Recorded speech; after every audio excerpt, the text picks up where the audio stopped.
Hello everyone, आज हम करने वाले हैं Fajans rule. This is Amisha and आज हम करने वाले हैं केमिस्ट्री क्लास 11th के लिए चैप्टर नंबर 4 का बहुत इंपॉर्टेंट और एमसीक्यू पॉइंट ऑफ व्यू से पूछे जाने वाला टॉपिक दैट इज़ फजान्स रूल। ठीक है, फजान्स रूल जो है काफ़ी सारे बच्चे जो है इसको ऊपर से पढ़ के इग्नोर करते हैं, बट आईआईटी जेईई और नीट लेवल में भी इससे क्वेश्चन आए हैं और आते हैं। तो इस टॉपिक को डीपली समझना बहुत इंपॉर्टेंट है एंड आई होप जितना इसको समझना चाहिए उसके लिए आज की वीडियो काफ़ी होगी। कंसेप्ट पूरा क्लियर होगा तो वीडियो के एंड तक बने रहना, समझ आए तो लाइक से सब्सक्राइब करना। चलिए, सबसे पहले हमारे पास आता है बच्चा फजान्स रूल। क्या ये कौन है फजान सर? नहीं, ये नहीं है। मैं आपको एक एग्जाम्पल देने वाली हूँ, उसके लिए यहाँ पे ये फ़ोटो है। ठीक है, तो फजान्स रूल बच्चा क्या है, जैसे आप समझ लो कि आप हो, ठीक है, लड़कियाँ हैं तो समझ लो आप हो यहाँ पे, लड़के हैं तो आप समझ लो कि आप हो यहाँ पे। ठीक है, तो अगर आप यहाँ पे हो तो आपके पास क्या है, आप समझ लो आप खड़े हो और आपके पास एक बहुत बड़ा पैसे का भरा हुआ बैग है। बैग नहीं, मतलब एक जैसे थैली होती है ना, सैक होते हैं, सैक, बोरी सैक है, और उस सैक में बड़े सारे पैसे पड़े हुए हैं।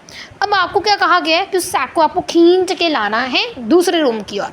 जब उसे खींच के लाओगे तो वो सैक की कोई परफेक्ट शेप होगी? नहीं होगी। वो अगर आप एक जिस तरफ फोर्स लगा रहे हो उसी तरफ सारे पैसे आपकी तरफ जाते जाएंगे और उसकी शेप बदल जाएगी, आपकी तरफ आ जाएगी। इस केस में आप क्या हो? आप कैटायन हो। आप कौन हो? आप कैटायन हो। और इस केस में ये आपका जो बैग है, सैक है, ये क्या है? एनायन है। अभी बताऊंगी कैसे। ठीक है, आप कैटायन हो और आपका जो सैक है इट इज़ योर एनायन, क्योंकि ये डिफॉर्म कर रहा है। क्या कर रहा है? डिफॉर्म मतलब अपनी शेप को चेंज कर रहा है। ठीक है, तो ये डिफॉर्म कर रहा है।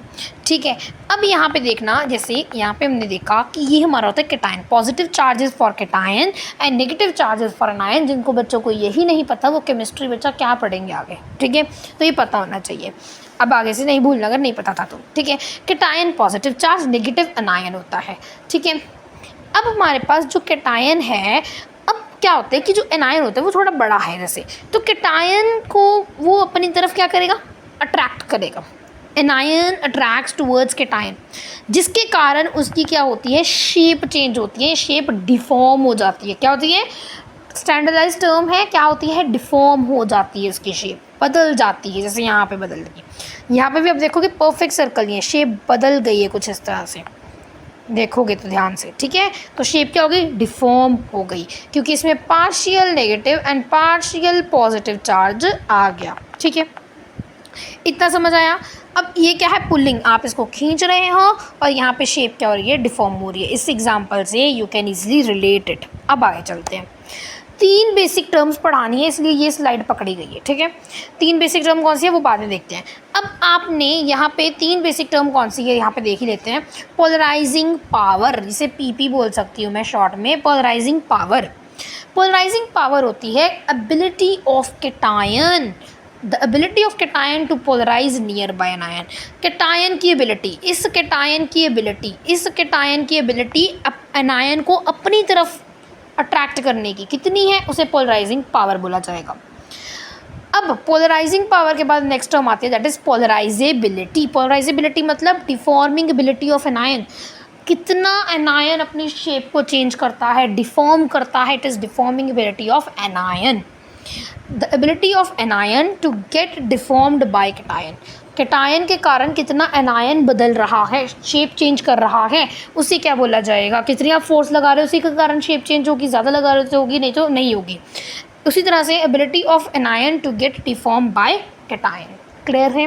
दूसरी टर्म पहले ही है पोलराइजिंग पावर, दूसरी पोलराइजेबिलिटी, तीसरी आती है पोलराइजेशन।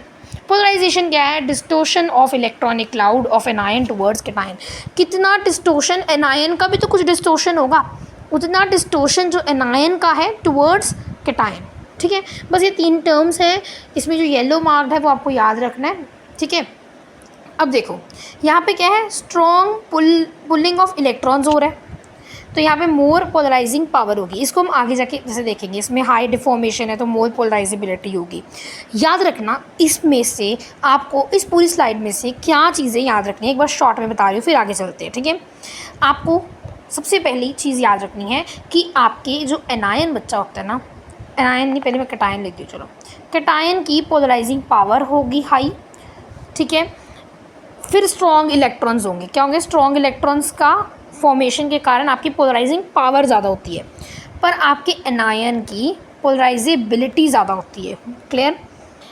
ये पॉजिटिव चार्ज वाला, ये नेगेटिव चार्ज वाला। क्लियर हो गया इतना?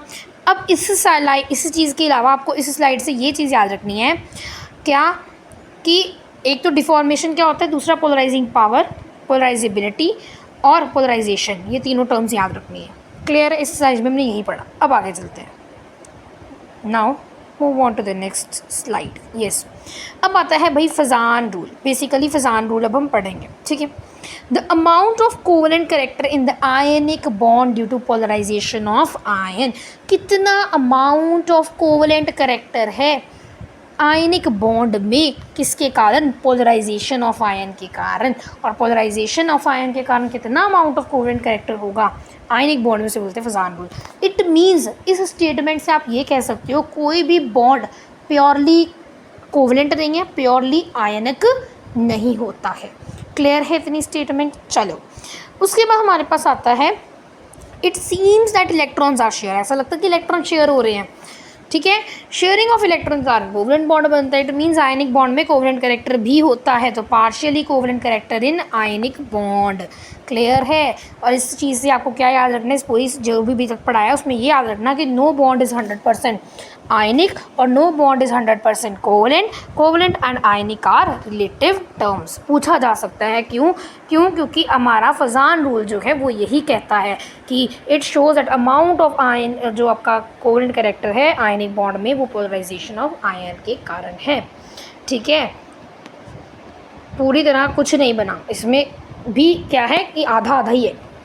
आधा अगर कोवेलेंट है तो थोड़ा, मतलब पूरा आयनिक है तो थोड़ा बहुत कोवेलेंट भी होगा, इस तरह से। अब इसको क्या फैक्टर्स इफेक्ट करते हैं, ये स्लाइड को ध्यान से समझेंगे ताकि आपके आगे के एमसीक्यूज़ जो मैं कराऊँ बन पाएँ, ठीक है। चलिए, प्रैक्टिस भी करेंगे इस टॉपिक की, ठीक है। ऐसा कोई नहीं है कि प्रैक्टिस नहीं करेंगे, ठीक है। अब देखो, कोवेलेंट कैरेक्टर इन आयनिक बॉन्ड कैसे पहचाने जाएंगे, तो सबसे पहले कैटायंस का केस देखते हैं। कैटायंस होता है बच्चा क्या? Positive charge. अब जितना ज़्यादा पॉजिटिव चार्ज होगा, मेरी स्टेटमेंट को सुनना और इस फोटो को देखना, ठीक है। जितना ज़्यादा क्या होगा? पॉजिटिव चार्ज होगा। जितना ज़्यादा पॉजिटिव चार्ज होगा, मतलब जितना साइज़ होगा पॉजिटिव चार्ज का, जितना साइज़ कैटायन का होगा, जितना कैटायन का साइज़ होगा, उतनी मुश्किल होगा इलेक्ट्रॉन को निकालना। पर जबकि छोटा साइज़ होगा तो इलेक्ट्रॉन को निकालना क्या है? ईजी है। छोटे से बंदे को खींचना इजी है, बड़े से इंसान को खींचना मुश्किल है। तो उसी तरह से छोटा होगा पॉजिटिव चार्ज तो इजीली आप खींच सकते हो, इजीली इलेक्ट्रॉन को पुल कर सकते हो, तो आपकी जो पोलराइजिंग पावर है वो ज़्यादा होगी। पोलराइजिंग पावर है वो ज़्यादा होगी क्योंकि आप बैक को खींच रहे हो, तो आपकी पोलराइजिंग पावर क्या होगी? ज़्यादा होगी। उसी तरह से हाई कोवेलेंट कैरेक्टर होगा, उसी केस में हाई कोवेलेंट कैरेक्टर होगा। जबकि अगर बड़ा होगा पॉजिटिव चार्ज, साइज़ बड़ा होगा, तो पोलराइजिंग पावर भी कम होगी, इजीली इलेक्ट्रॉन पुल नहीं होंगे और कोवेलेंट कैरेक्टर कम होगा। पर ज़्यादा कब होगा? जब हाई पोलराइजिंग पावर होगी और साइज़ छोटा होगा। आपको एक केस याद रख लेना, दूसरा उसका उल्टा ही होगा, ठीक है। चलिए, अब इस पर एक क्वेश्चन देखते हैं। मेरे पास ये आंसर अगर नहीं देखा अभी तक तो मैं बता रही हूँ, पर कोई बात नहीं, देख भी लिया तो। चलिए देखो, जो आपके पास लिथियम +1 है, सोडियम +1 है और पोटेशियम +1 है, इसमें से सबसे पहले हमें पता ना कि ऐसा था लिथियम, सोडियम, पोटेशियम। तो लिथियम का बड़ा छोटा साइज़ होता है, उसके बाद पोटेशियम का बड़ा है, उसके बाद सोडियम का बड़ा साइज़ होता है ना। तो आपका जो सोडियम का, लिथियम का, फिर सोडियम का, फिर पोटेशियम का सबसे बड़ा साइज़ होता है।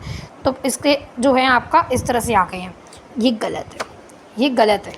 यहाँ पे आप ध्यान से देखना, यहाँ पे साइन के अकॉर्डिंग ये गलत लिखा था। 2 मिनट रुकना, वेट करना। यस, बच्चे कंफ्यूज होते हैं, ये इंपॉर्टेंट एग्जांपल है, मैंने भी ध्यान नहीं दिया, जो मर्जी बोली जा रही थी। हाँ, ध्यान देना, यहाँ पे ये इंपॉर्टेंट एग्जांपल है, ध्यान से सुनना, एग्जांपल को समझाना पड़ेगा। अच्छी एग्जांपल है, ठीक है। चलिए, यहाँ पे लिथियम है, ध्यान से सुनना, ध्यान से। लिथियम है, लिथियम है, यहाँ पे सोडियम है और यहाँ पे पोटेशियम है। लिथियम, सोडियम, पोटेशियम में सबसे पहले देखो किसका साइज़ बड़ा है, किसका साइज़ छोटा है। को सीधे आपने ऐसे एरो कोमा कुछ नहीं डालना, ठीक है, साइन कोई नहीं डालना, सबसे पहले साइज़ आइडेंटिफाई कर लो। साइज़ किसका बड़ा है किसका छोटा है। पहले हमारे पास लिथियम, फिर सोडियम, फिर आता है पोटेशियम। इसका साइज़ मैम बड़ा है, इसका मीडियोकर वाला है और इसका स्मॉलर है। ठीक है, अब जितना छोटा साइज़, क्या बोला, जितना छोटा साइज़ उतना ज़्यादा कोवलेंट करेक्टर, क्योंकि इलेक्ट्रॉन ईजिली पुल कर सकते हैं।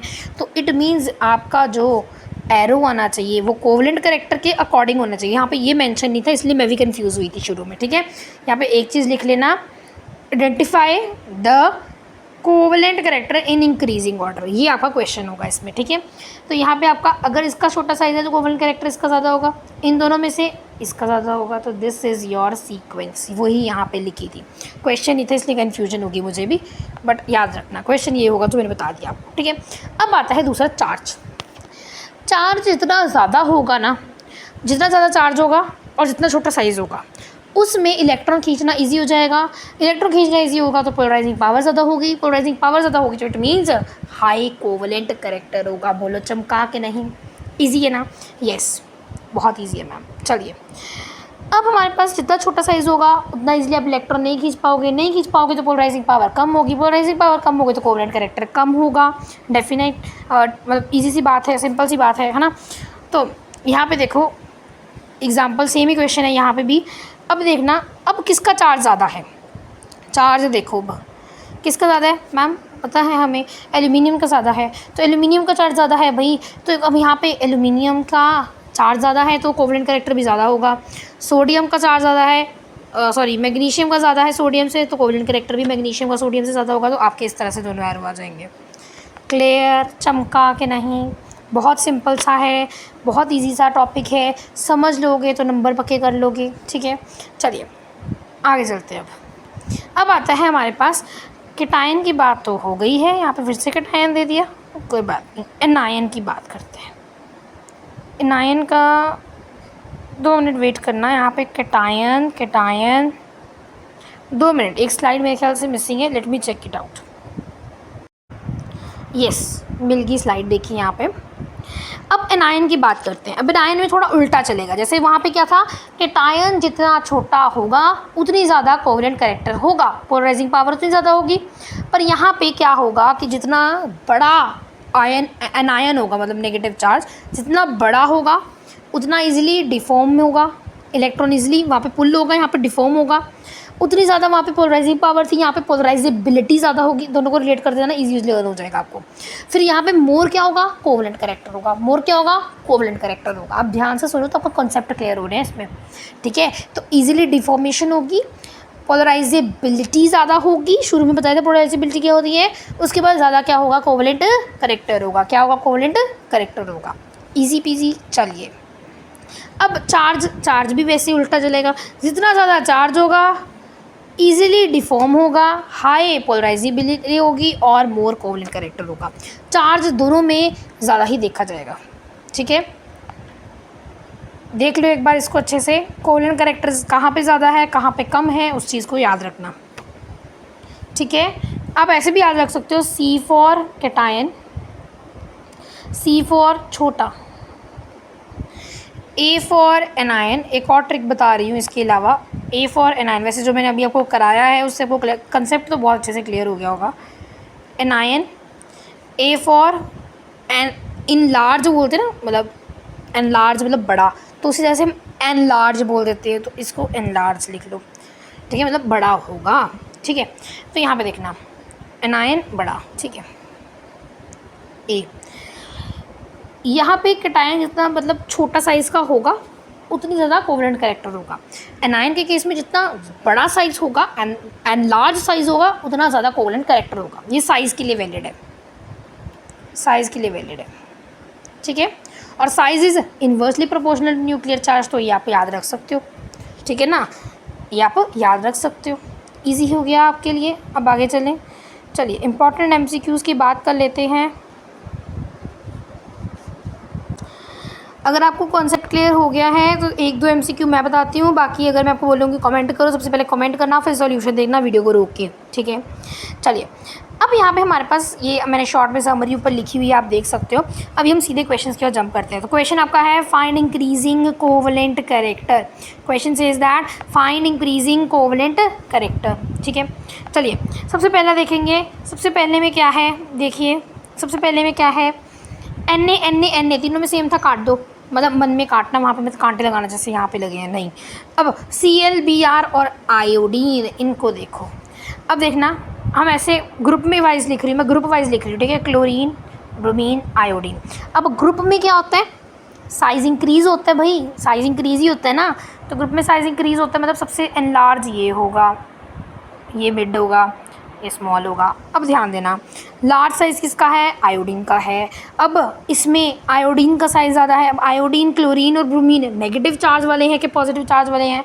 अरे दिमाग होगा तो पता चल गया होगा कि ये नेगेटिव चार्ज वाले हैं। It means they are anion. अगर ये एनायन है, साइज़ जिसका बड़ा होगा उसका कोवेलेंट कैरेक्टर ज़्यादा होगा, तो एरो इधर आ जाएंगे। अब MCQ करने के लिए सबसे पहली चीज़ आपको चेक करनी है एनायन है कि कटायन है। दूसरी चीज़ आपको बाद में चेक करनी है कौन सा साइज़ बड़ा है और कौन सा चार्ज बड़ा है, फिर आपको आगे मूव करना है। एक टॉपिक पीछे मिस हो गया है, वो मैं आपको आगे बताऊंगी ये MCQs करने के बाद, ठीक है। चलिए ये वाले हो जाएंगे उस चीज़ के बिना, फिर मैं आपको वो चीज़ बताऊंगी, फिर आपके अगले MCQ होंगे, ठीक है। चलिए अब ये देखना अगला MCQ। अब इसमें F2 काट दिया। अब BE, MG और CA बचा। सबसे पहले देखो CA, MG और BE क्या है, कटायन है, एनायन है, कटायन है मैम, ओके। पॉजिटिव चार्ज होता है ना, तीनों में से एक का पता होगा तो पता चल जाता होता है। चलिए BE, MG और CA, सबसे बड़ा साइज़ किसका होगा, छोटा साइज़ किसका होगा, तो बेरिलियम ऐसे लिखा जाता है, फिर मैग्नीशियम लिखा जाता है, फिर यहाँ जाके कैल्शियम आता है कहीं इधर जाके, है ना, ऐसे करके, अगर थोड़ा बहुत याद हो आपको, ऐसे ऐसे करके कहीं। तो यहाँ पे साइज़ क्या होते हैं मैम, डिक्रीज़ होते हैं, पीरियड वाइज साइज़ डिक्रीज़ होते हैं। और पीरियड वाइज अगर साइज़ डिक्रीज़ होते हैं तो ऐसे होगा कि जो बेरियम है उसका स्मॉलर साइज़ होगा। अब साइज़ कम है तो आपके पास कोवेलेंट कैरेक्टर ज़्यादा होगा, कोवेलेंट कैरेक्टर ज़्यादा होगा तो आपका बेरिलियम, फिर मैग्नीशियम और फिर कैल्शियम, एरो ऐसे आ जाएंगे, मतलब आपके जो साइन है वो ऐसे आ जाएंगे इंटरवल्स के। आगे चलते हैं, सेम क्वेश्चन। सोडियम क्या है, पॉजिटिव चार्ज वाला, इट मीन्स बाकी सारे भी क्या है, कैटायन है। अब सबसे छोटा चार्ज जो साइज़ होगा उसकी तरफ आपका एरो, मतलब ये जो इंटरवल जाएगा।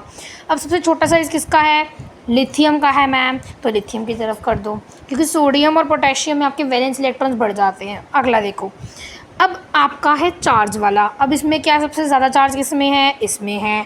अब प्लस में है, मतलब कैटायन है, जिसमें ज़्यादा चार्ज होगा उसी तरफ आपका एरो आ जाएगा। इसमें ऐसे आएगा क्योंकि इसमें जितना ज़्यादा चार्ज होगा उसमें कम हो जाएगा। तो यहाँ पे एक करेक्शन करना सर सी कि इसमें जितना ज़्यादा चार्ज होगा उसी तरफ जाएगा।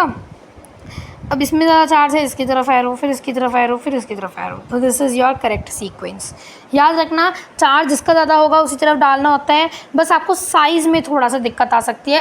कैटायन के केस में छोटा साइज़ है, उसकी तरफ कोवेलेंट कैरेक्टर ज़्यादा होगा, और जिसमें अनायन है, नेगेटिव चार्ज है, उसमें आपका क्या हो जाएगा, बड़े साइज़ की तरफ आपका कोवेलेंट कैरेक्टर ज़्यादा होगा। क्यों, क्योंकि पोलराइजेबिलिटी ज़्यादा होती है। और कैटायन के केस में पोलराइजिंग पावर ज़्यादा होती है, उसमें पुल होता है और एक में आपकी डिफॉर्मेशन होती है या डिफॉर्म होता है वो, ठीक है। आगे चलते हैं, आगे चलते हैं। आगे वाले से पहले एक चीज़ आपको बतानी है यहाँ पे, हाँ जी है। देखिए सुपर हीरो कैटायंस, ये ऐसे कैटायन हैं जब भी आपको दिख जाएं इनकी तरफ ही कोवेलेंट कैरेक्टर ज़्यादा होता है। आगे पीछे कोई मर्जी हो, ये डॉन है, ठीक है, और इनकी बात माननी ही पड़ती है, ठीक है, दे आर हेड। अब देखो कौन सी फैमिली, जिंक फैमिली, और एक आते हैं कॉइनेज मेटल्स। अगर आपने पीरियोडिक टेबल अच्छे से पढ़ा है पता होगा कॉइनेज मेटल कौन सी होती हैं। तो जो बड़ी प्रीशियस, जो या फिर मेटल्स जो यूज़ होती है जनरली, जैसे कॉपर, सिल्वर और आपका गोल्ड। उसके बाद हमारे पास आता है जिंक फैमिली। जिंक फैमिली में Zn, Cd और Hg, ये तीन याद रखने हैं, Zn, Cd और Hg। आप इसे राइम की तरह कुछ बना के याद रख कर सकते हो, ऐसे भी रख सकते हो। कुछ बनाए राइम इसकी, नहीं पता नहीं, आप खुद बना लेना एक बार, ठीक है। Zn, Cd और Hg याद रखना, तीन कॉइनेज मेटल और जिंक की फैमिली से तीन मेंबर्स। कौन से, जिंक, Cd और आपका Hg, ठीक है। अब इसके रिलेटेड आप देखोगे क्वेश्चंस आगे जाके, देखिए कॉइनेज मेटल से रिलेटेड हमारे नेक्स्ट पेज पे देखते हैं। यस, ये रे। अब यहाँ पे जो फर्स्ट वाला ब्लॉक है ध्यान से देखिएगा, इसमें इस वाले में अब कॉइनेज मेटल दिख रही है, कॉपर दिख तो रहा है, इसकी तरफ घुमा दो बस मुँह, ठीक है। अब यहाँ पे कॉइनेज मेटल दिख रही है, हाँ दिख रही है, ये वाली, इसकी तरफ घुमा दो सिल्वर की तरफ। अब इसमें कॉइनेज मेटल दिख रही है, हाँ जिंक फैमिली से Cd दिख रहा है, घुमा दो इसकी तरफ। Au दिख रहा है, घुमा दो इसकी तरफ। अब आपको कमेंट में लिखना है Au, नहीं रहने दो, ये क्वेश्चन आपके लिए भी अच्छा नहीं है, हाँ ये ठीक है। ज़रा इधर तक आप डाइजेस्ट कर पा रहे हैं तो कमेंट में बता दो कि मैम सब समझ आ रहा है, ठीक है। चलिए आगे मूव करते हैं। अब हम पढ़ेंगे applications of Fajan rule and then Fajan rule की एप्लीकेशंस पढ़ेंगे, क्वेश्चंस देखेंगे जो पूछे जाते हैं इस टॉपिक से, देन लिमिटेशंस पढ़ेंगे। हमने काफ़ी अच्छी प्रैक्टिस भी कर ली है। अब देखते हैं next is applications of Fajan rule. Application of Fajan rule में जो क्वेश्चन पूछा जा सकता है that is why ionic bond is soluble in water. अब आयनिक बॉन्ड पानी में क्यों सॉल्युबल होता है? क्योंकि आयनिक बॉन्ड जो है उसमें पोलर जो होते हैं ना, वो आयनिक कंपाउंड्स के अंदर पोलर होते हैं, ठीक है। तो वाटर भी क्या है, पोलर होता है, इसीलिए लाइक डिजॉल्व कर जाते हैं। जैसे यहाँ पे लिखा है ionic compounds are polar, water is also polar solvent, like dissolves. अगला देखेंगे वाई आयनिक